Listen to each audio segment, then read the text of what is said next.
우리는 이런 말을 합니다. 아는 게 힘이다 라는 말을 합니다. 예를 들면 이런 겁니다. 예전에는 번개가 치면 사람들이 뭐라고 생각했냐면 하나님이 신이 노하셨나 보다 라고 옛날 사람들은 생각했습니다.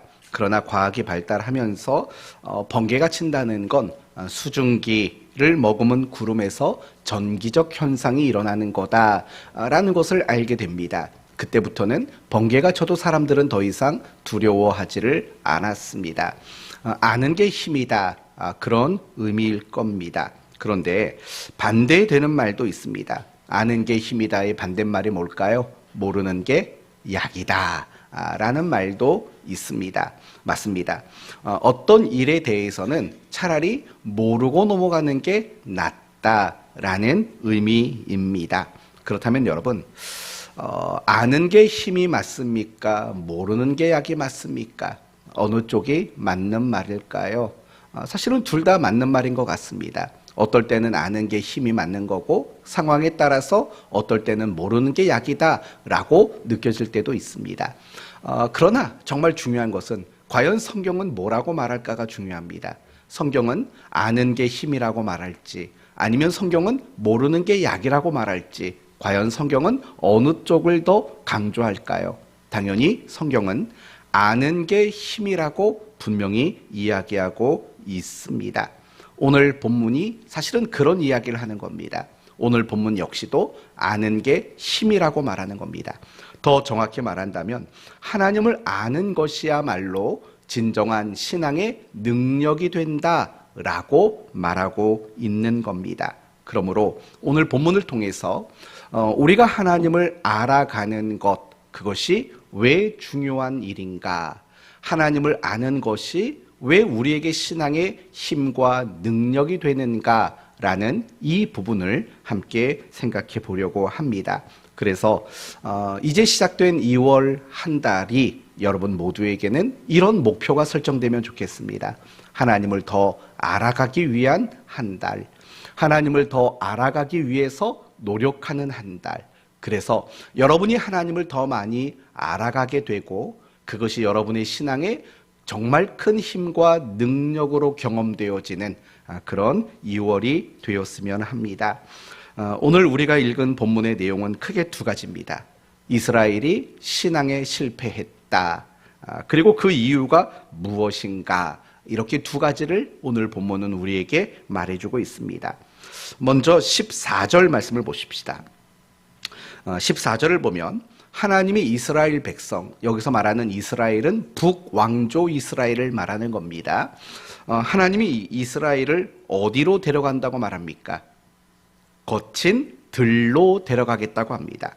그리고 15절을 보면 또 하나의 지명이 나오는데 아골 골짜기로 데리고 가겠다라고 이야기를 합니다. 그렇다면 여러분, 하나님은 이스라엘 백성들을 왜 거친 들로 데리고 가겠다고 말씀하실까요? 거친 들로 데리고 가겠다라는 말의 의미는 뭘까요? 이런 뜻인 거죠.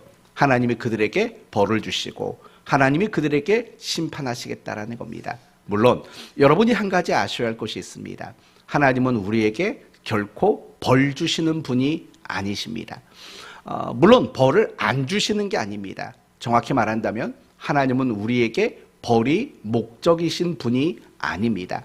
그 벌을 통해서 하나님은 우리에게 더 귀한 것들을 이루시는 것이 하나님의 궁극적인 목적이지 우리의 잘못에 따라서 어떤 상응하는 벌을 주거나 칭찬을 주는 것 그 자체가 하나님의 목적이 아니라는 걸 알아야 합니다.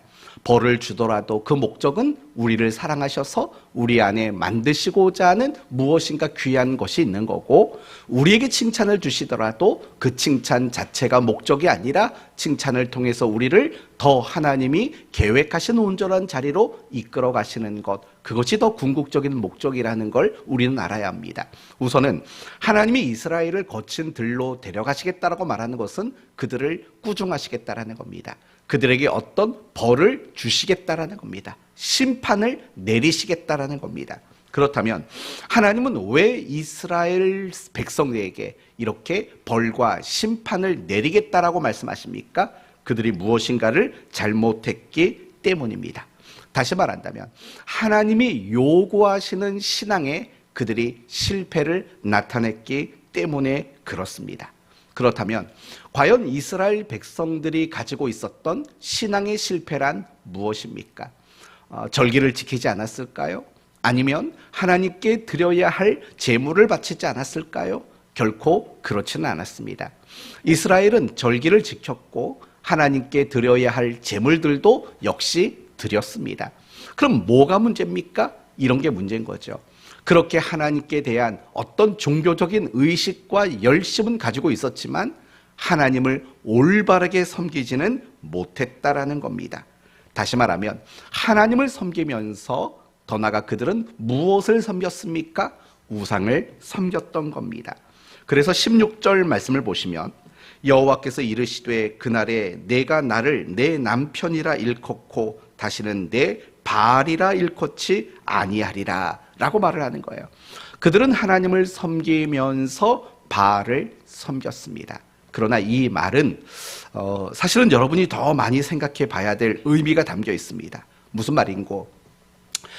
우리가 표면적으로 볼 때 이스라엘 백성들의 신앙의 실패란 하나님과 더불어 우상을 숭배했다 이렇게 말하는 것도 가능한 이야기입니다. 그러나 이 말에는 더 본질적인 의미가 있습니다. 그것은 무엇이냐면 이스라엘이 하나님을 섬길 때 마치 누구처럼 섬겼다는 겁니까? 바알을 섬기듯 섬겼다라고 말하고 있는 겁니다. 다시게 말한다면 이런 뜻인 겁니다. 이스라엘 백성들이 하나님을 섬길 때 그 하나님은 하나님이 아니라 우상과 같은 하나님으로 이스라엘은 하나님을 섬겼다라는 것을 지적하고 있는 겁니다. 그러니까 다시 16절을 보면 네가 나를 내 남편이라 일컫고 다시는 내 바알이라 일컫지 않겠다. 하나님을 바알이라고 부르며 바알이라고 여기며 바알처럼 그렇게 섬겼다라고 이야기하고 있는 겁니다. 여기서 우리는 십계명의 두 번째 계명을 확인할 수 있게 되는 겁니다. 무슨 말입니까? 여러분 십계명의 첫 번째 내용이 뭡니까? 나 외에는 다른 신을 내게 두지 말라입니다. 그런데 두 번째 계명은 뭡니까? 무엇으로도 어떤 모양으로도 형상을 만들고 그 우상 앞에 절하지 말라라는 이야기입니다. 그런데 여러분에게 종종 이 말씀들을 나눈 적이 있지만 다시 한번 말씀드리면 이런 겁니다. 그것은 앞뒤가 맞지 않습니다. 사실은 십계명의 첫 번째 계명이 나 외에 다른 신을 내게 두지 말라 이거 하나면 두 번째 계명은 필요가 없습니다. 우상을 만들고 그 우상 앞에 절하지 말아라. 무슨 계명이 왜 필요하겠습니까? 그렇지 않습니까? 나 외에 다른 신을 두지 않으면 더 이상 두 번째 계명은 필요가 없는 겁니다. 그럼에도 불구하고 하나님은 두 번째 계명, 우상을 만들고 그 우상 앞에 절하지 말아라 라고 말씀하시는 본질적 의도가 과연 무엇이겠습니까? 그것은 정말 다른 우상을 만드는 것을 금하고 그것을 경고하기 위한 목적만은 아니라는 거예요. 그럼 무슨 말일까요? 하나님을 형상화하고 하나님을 우상처럼 숭배하는 것을 금지하는 거죠. 하나님 외에 다른 신이 없다. 첫 번째죠. 두 번째. 그러나 조심할 것은 뭐냐? 그 하나님을 섬길 때 그 하나님을 세상의 많은 우상들과 같은 모양으로 만들고 그런 모양으로 하나님을 섬기는 것, 그런 일을 있어서는 안 된다라고 말하는 게 두 번째 계명이라는 겁니다. 결국 이스라엘 백성들의 신앙의 실패는 여기에 있었다라는 겁니다. 물론 이방 우상들도 섬겼지요. 그러나 그거보다 본질적으로 잘못되고 실패했던 것은 무엇이냐면 하나님 그분을 섬기는 방식 자체가 이미 틀려먹었다는 겁니다. 왜 이스라엘 백성들이 하나님과 더불어 우상을 숭배했겠습니까? 그것은 바로 여기서부터 나오는 겁니다. 하나님을 우상처럼 숭배하는 그 일들이 있었기 때문에 뒤따라서 이방의 여러 우상들을 끌어들이고 섬기는 일들이 가능했던 겁니다. 여러분, 많은 이방 나라들이 자신의 나라의 고유의 신만 섬기지 않았습니다. 주변 나라들의 신도 더불어 섬겼습니다. 예를 들면 블레셋 사람들은 다곤신을 섬겼습니다. 그런데 이스라엘 백성들과의 전쟁에서 법궤를 빼앗았습니다. 그래서 다곤 신전에 가져다 줍니다. 그것을 서로 마주보게 만듭니다. 왜 그랬는 줄 아십니까? 그들은 여러 가지 우상을 숭배하는 다다익선이라는 그런 마음을 늘 가지고 있는 거죠. 내가 섬기고 있는 다곤만이 아니라 주변 나라들이 섬기는 아세라든 아니면 여호와의 신이든 모든 신들을 다 자신의 신전에 가져다 놓고 숭배하는 겁니다. 많은 신을 섬기면 섬길수록 좋은 거죠. 다다익선이죠. 마찬가지인 거예요. 왜 그들이 그럽니까? 그들은 절대적 어떤 신의 개념이 아니었거든요. 그런데 이스라엘도 마찬가지예요. 그들이 왜 하나님을 섬기면서 이방의 우상들을 더불어 섬겼을까? 그 이유는 하나님을 우상과 같이 섬겼기 때문에 다른 나라 민족이 숭배하는 그런 우상들을 거리낌 없이 너무나도 쉽게 그들은 받아들일 수 있게 되었다라는 거예요. 바로 이것이 이스라엘 백성들이 가지고 있었던 신앙의 잘못이었다라는 거예요. 사실은 이런 문제는 이스라엘 백성들이 애굽에서 나오는 그 순간부터 끊임없이 있었던 문제예요. 이스라엘 백성들은 하나님을 정말 하나님답게 섬기지를 못했어요. 이스라엘은 늘 하나님을 이방의 우상과 같은 모양으로 하나님을 섬기는 이런 신앙의 실패를 처음부터 가지고 있었다라는 거예요. 그걸 가장 잘 보여주는 사건이 무엇이었겠습니까? 당연히 금송아지 사건입니다. 모세가 시내산에 올라갔습니다. 오랜 시간이 지나도 내려오지 않습니다. 그러자 어떻게 합니까? 그들이 금부치를 가져다가 녹여가지고 금송아지를 만듭니다. 그리고 뭐라고 말합니까? 이것은 우리를 인도하여 낸 여호와다라고 말하고 그 만들어진 바 금송아지 앞에서 춤을 추며 그들이 즐기는 모습들이 등장하게 되지 않습니까? 그렇다면 생각해 보세요. 그들이 만든 금송아지는 누구를 만든 겁니까? 여호와를 만든 겁니다. 하나님을 생각하며 만든 겁니다. 그렇다면 묻습니다. 그 금송아지는 과연 하나님이겠습니까? 그 금송아지는 결코 하나님이 아니십니다. 그 금송아지는 결코 형상으로 만들어진 어떤 존재일 뿐인 거지 그건 결코 신도 아니고 하나님도 아니라는 겁니다. 그렇다면 그들은 왜 금송아지를 만들었습니까? 자신의 만족을 위해서입니다. 자기 만족을 위해서. 보고 싶을 때 보고 만지고 싶을 때 만지고 내가 어디를 가든 데리고 다닐 수 있고 하는 자기 만족, 자기 위안, 이것이 목적이었던 겁니다. 그건 하나님이 아니고 하나님을 섬기는 것도 아닙니다. 도리어 그러한 것들은 우상 숭배와 다르지 않습니다. 여러분, 우상의 특징이 뭡니까? 어떤 재료로 어떤 형상을 만들고 그리고 그 형상 앞에 내가 원하는 능력을 부여하고 그리고 그것을 숭배하는 게 우상 숭배입니다. 예를 들면 여러분에게 자주 예를 들은 돌 하루방이죠. 현무암으로 코 큰 할아버지 만들어 놓고 이 코 만지면 아들 난다 라고 능력을 부여하고 사람들은 그것을 극진히 비벼대는 거죠. 그게 바로 우상의 특징인 거예요. 왜 세상에는 우상이 그토록 많을까요? 사람들이 자기 만족을 채우기 위해서 이러한 우상들이 끊임없이 나타나는 거죠. 그런데 여러분, 만약에 우리가 하나님을 믿는 이 신앙 안에서 우리의 신앙이 내 만족과 내 유익이 목적이라면 과연 내가 하나님을 섬기는 것은 우상 숭배가 아니라고 단호하게 여러분은 말씀하실 수 있겠습니까? 여러분이 정말 하나님을 믿고 따라가는 것들이 자기 만족이 목적이라면 미안하지만 여러분도 우상 숭배를 하고 있는 것과 마찬가지고 여러분은 제 두 번째 계명을 여러분은 위배하고 있는 것과 다르지 않다라는 거예요. 결국 이스라엘 백성들의 신앙의 실패는 무엇이냐? 표면적으로는 하나님과 우상을 겸하여 섬기는 것이 그들의 실패처럼 보이지만 본질상 그들의 가장 큰 신앙의 실패는 하나님을 이방 우상과 다를 바 없이 하나님을 우상처럼 섬기는 모습이 바로 이스라엘 백성들의 신앙의 실패의 가장 근본적인 모습이라는 겁니다. 그런데 뜻밖에도 이스라엘의 모든 역사 속에서 그것이 예수님 시대까지 와서도 역시 동일하다는 거예요. 하나님을 섬긴다고 말하지만 그 모든 것들이 다 다 자기 만족이 궁극적인 목적이 되어버린 이런 신앙의 실패가 계속해서 이어지고 있었다라는 겁니다. 그런데 여기서 우리 자신을 한번 생각해 볼 필요가 있습니다. 과연 나는 어떤가? 나는 이스라엘 백성들이 가지고 있었던 신앙의 실패가 내게 나타나고 있지 않는가? 정말 내가 하나님을 섬기는 게 다 자기 만족이 이유이고 목적은 아닌가? 한번 생각을 해 보십시오.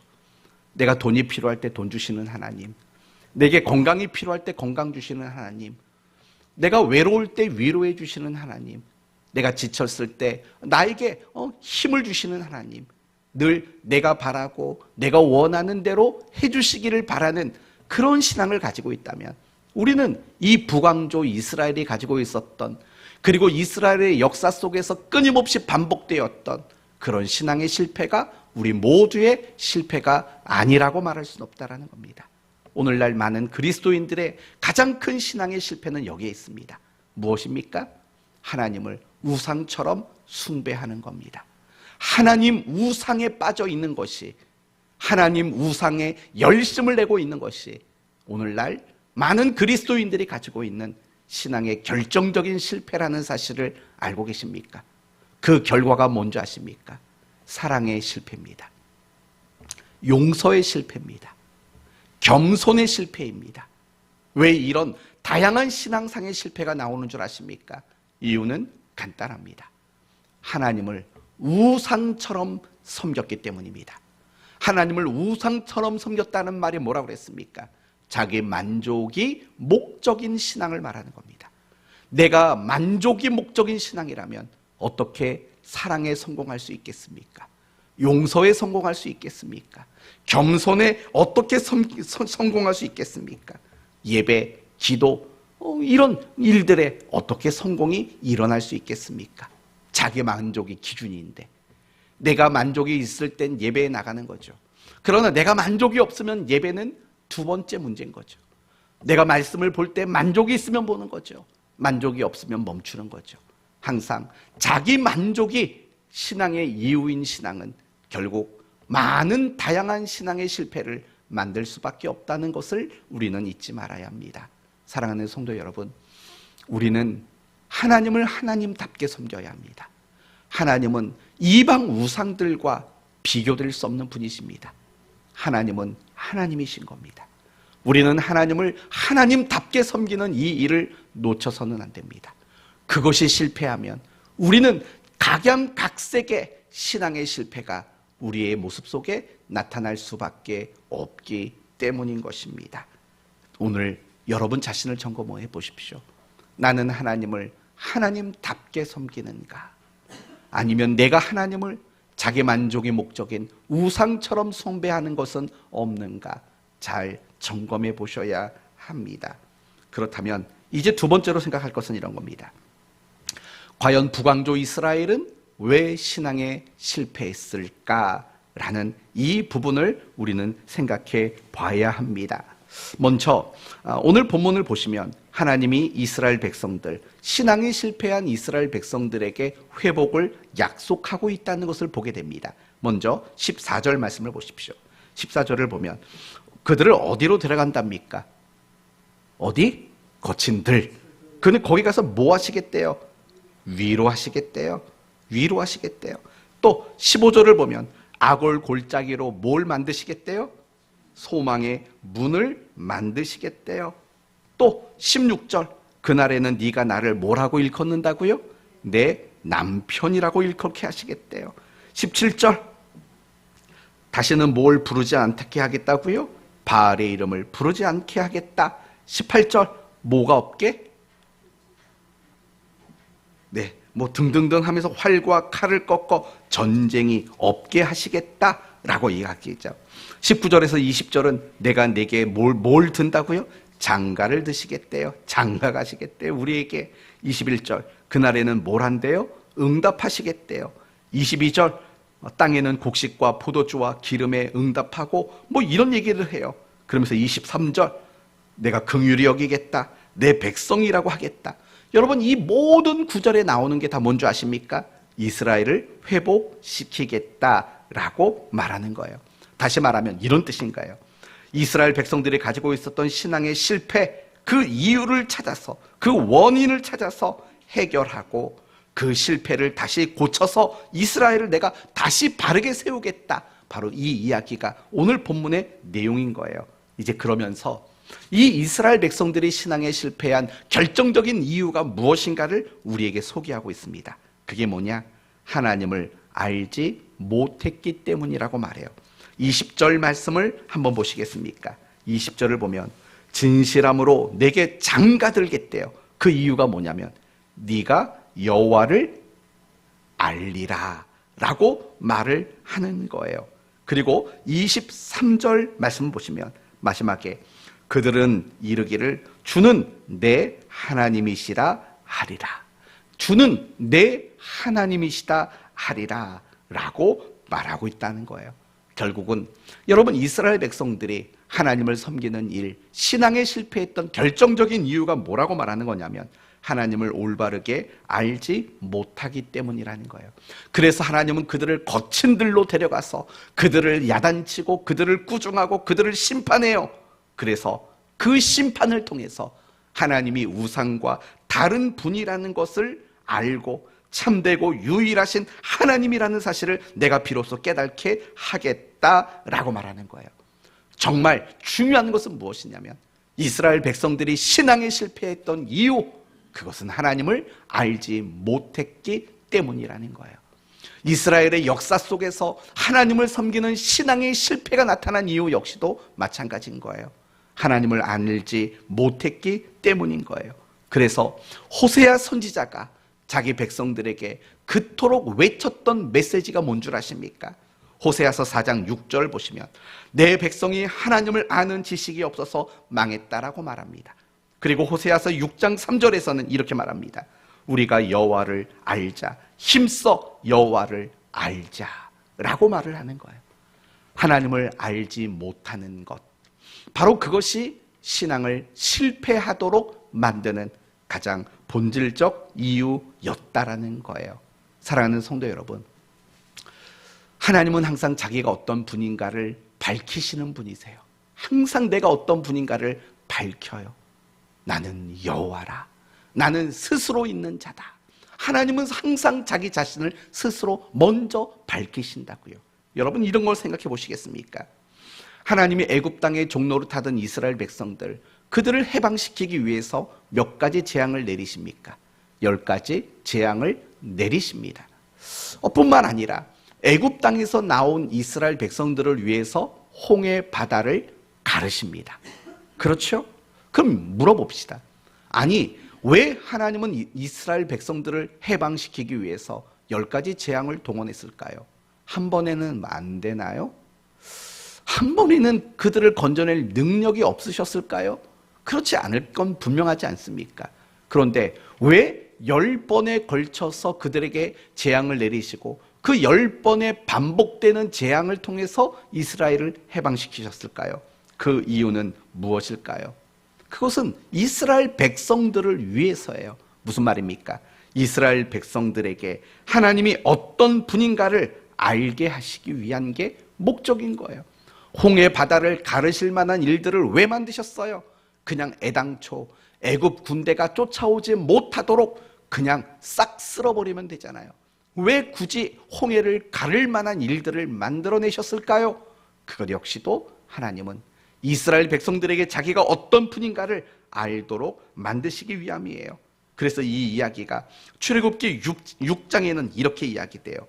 너희를 내 백성 삼고 나는 너희의 하나님이 되리니 나는 애굽 사람들의 무거운 짐 밑에서 너희를 빼낸 너희 하나님 여호와인 줄 너희가 알리라. 너희가 알리라. 하나님이 어떤 분인가를 너희가 알게 하기 위해서 하나님은 이런 모든 일들을 행하셨다라고 말하는 거예요. 하나님은 창조주시고 하나님은 모든 걸 주관하시는 분이시고 하나님은 이스라엘을 너무 사랑하시는 분이시고 하나님은 이스라엘의 주인이시고 하나님은 이스라엘을 통치하시는 분이시고 라는 하나님을 알게 하는 것이 하나님의 의도요, 하나님의 목적이었음을 분명히 밝혀두고 있었다라는 겁니다. 사랑하는 성도 여러분, 그럼에도 불구하고 이스라엘은 하나님이 어떤 분인가를 알지 못했고 오해했고 하나님과 이방 우상들을 구별하지 못했던 거예요. 그게 금송아지 사건이고 그게 전쟁터의 법궤를 들고 나간 사건인 거죠. 그래서 하나님은 그런 이스라엘 백성들에게 심판을 행하심으로 이방의 우상들과 하나님이 얼마나 다른 분이신가를 보여주시기를 원했다라는 거예요. 그래서 하나님은 이스라엘을 거친 들로 데리고 나아갔다라는 거죠. 사랑하는 성도 여러분, 신앙이 실패하는 이유는 간단합니다. 하나님을 알지 못하기 때문인 겁니다. 우리도 마찬가지일 수밖에 없어요. 우리가 왜 자꾸 하나님을 우상처럼 섬기게 됩니까? 하나님을 알지 못하기 때문인 거예요. 용서가 안 돼요? 사랑이 안 돼요? 겸손이 안 되세요? 왜 안 될까요? 기도가 왜 안 될까요? 왜 신앙에 열심이 안 생길까요? 사실은 하나님을 알지 못하기 때문에 이 모든 실패들이 나타날 수밖에 없다는 사실을 잊지 말아야 돼요. 우리는요, 누가 신앙생활 열심히 못한다고 그거 나무라지 마세요. 왜냐? 신앙생활을 열심히 못하는 사람은 그럴 수밖에 없기 때문에 그래요. 그 사람들이 신앙생활을 열심히 안 하고 싶어서 안 하는 게 아니에요. 열심히 할 이유가 없는 거예요. 왜요? 하나님을 모르니까. 하나님이 어떤 분인가를 모르시니까 그분들은 열심을 낼 수 있는 원동력이 힘이 아예 없는 거예요. 그러니 나무라지 마세요. 특히 새벽에 열심히 나오는 여러분들, 새벽에 안 나오는 분들 나무라지 마세요.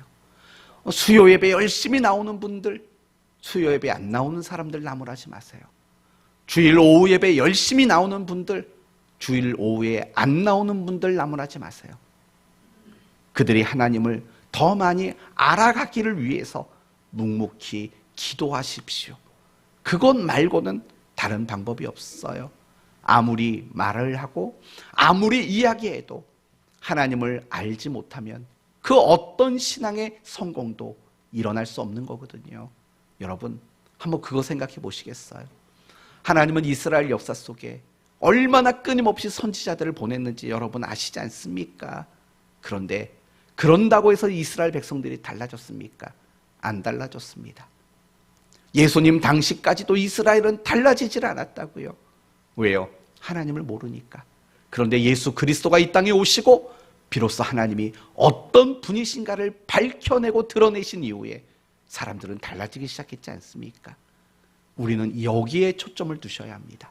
성도 여러분, 하나님을 알지 못하면 그 누구도 신앙의 성공을 이루지를 못하는 거예요.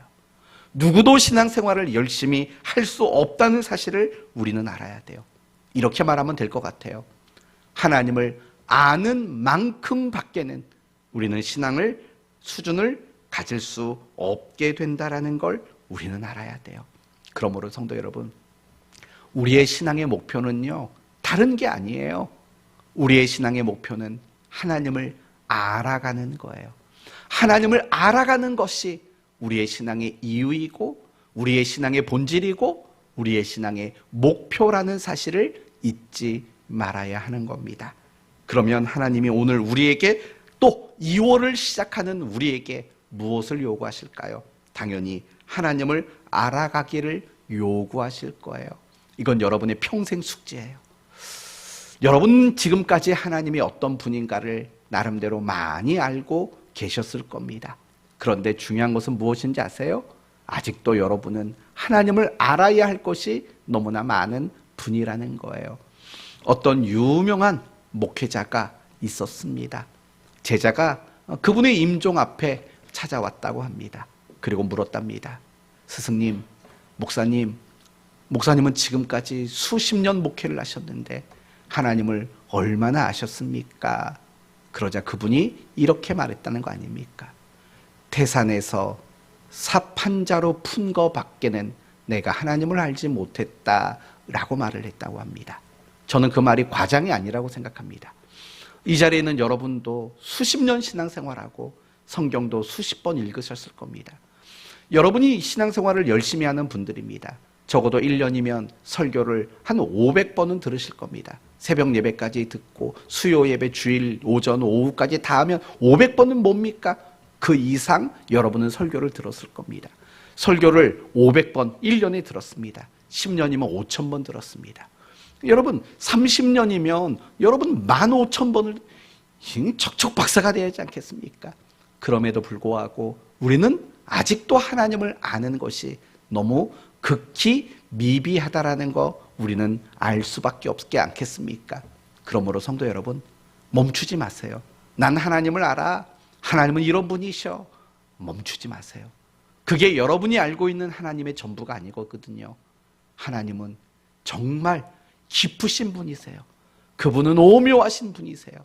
매일매일 그분은 새로우신 분으로 우리에게 다가오신다는 거 알고 있지 않습니까? 하나님을 더 많이 알아가는 것을 마음의 소원으로 삼는 여러분 모두가 되시기를 바랍니다. 그걸 위해서 예배 나오는 거예요. 그걸 위해서 말씀을 보는 거예요. 그걸 위해서 기도하는 거예요. 그걸 위해서 순종하는 거예요. 그걸 위해서 우리는 경건한 삶을 살려고 몸부림치는 거예요. 하나님을 알아가는 것, 그게 하나님이 우리 평생에 주신 숙제라는 걸 잊지 마셔야 돼요. 그러나 이번 2월 한 달은 더더욱 노력했으면 좋겠어요. 하나님을 알아가기 위해서 정말 최선을 다해서 노력했으면 좋겠어요. 그것을 위해서 성경 보셔야죠. 그러나 또 하나 놓치지 말아야 될 게 있어요. 여러분의 삶을 묵상하셔야 돼요. 여러분의 삶 속에 일어나는 크고 작은 다양한 일들이 있지 않습니까?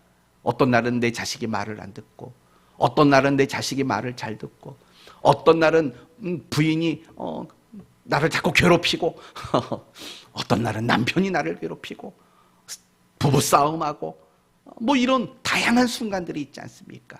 그 순간 속에서 여러분은 하나님을 묵상하셔야 됩니다. 하나님은 어떤 분이실까? 왜냐하면 우리가 삶에 겪게 되는 다양한 순간들은 하나님이 우리를 타이르시고 우리를 설득하시고 자기를 설명하시는 시간들이기 때문에 그래요. 그래서요, 정말 신앙이 좋은 분들은 성경만 묵상하지 않아요. 성경을 묵상하고 그 성경을 근거로 내 삶 속에 있는 하나님을 묵상하는 거죠. 그런 여러분이 되십시오. 그래서 하나님을 더 많이 알아가는 여러분이 되셨으면 좋겠습니다. 사실은 여기서 더 중요한 얘기도 하고 싶은 게 있는데 그건 생략하고 간단하게 이렇게만 말씀을 드리겠습니다. 하나님을 안다는 건 뭘까요? 하나님을 아는 건 뭘까요? 하나님에 대한 어떤 정보와 지식을 더 많이 가지게 되는 것을 말할까요? 아닙니다. 성경에 말할 때 하나님을 안다라는 것은 하나님과의 올바르고 친밀한 관계로 들어가는 걸 말하는 거예요. 그래서 오늘 본문을 보면 내 남편이 되리라 라고 말하는 거예요. 하나님을 안다는 것, 정말 그분과 올바르고 그분과 너무나도 친밀한 관계 속에 더 깊어지는 것, 그게 바로 하나님을 아는 거예요. 더 넓게 말한다면 하나님을 사랑하는 것, 그게 결국은 하나님을 알아가는 사람의 모습일 수밖에 없는 겁니다. 이제 오늘 말씀을 마치겠습니다. 하나님을 아는 것은 너무나도 중요합니다. 왜냐하면 하나님을 아는 만큼 신앙의 성공과 실패가 결정되기 때문에 그렇습니다. 우리의 신앙의 목적은 하나님을 알아가는 겁니다. 하나님을 알아간다는 것은 그분과 더 올바른 그리고 친밀한 관계 속에 들어가는 겁니다. 그분과 더 사랑의 관계 속에 묶여지는 겁니다. 하나님을 향해 내가 무엇인가를 주고받는 거래의 관계가 아니라 내 남편이고 내 아내가 되는 그 무엇과도 어떤 거래도 성립되지 않는 오로지 사랑만이 적용되고 실천되어지는 그런 관계 속으로 나아가는 것, 그게 바로 하나님을 알아가는 것입니다. 그러므로 2월 한 달 여러분이 하나님을 알아가는 일에 힘쓰기를 바랍니다. 그래서 매일매일 여러분의 입에서 이런 고백이 나왔으면 좋겠습니다. 아, 하나님은 이런 분이시군요. 한번 따라해 보세요. 똑같이. 아, 하나님은 이런 분이시군요. 한번 해보십시오. 그래요. 매일매일 여러분이 그런 감격과 그런 고백 속에 여러분이 살아가십시오. 그런 여러분이 하나님을 알아가는 그것이 여러분의 신앙에 힘이 되는 것들을 나날이 경험하게 되는 한 달 되시기를 예수님의 이름으로 축원드립니다.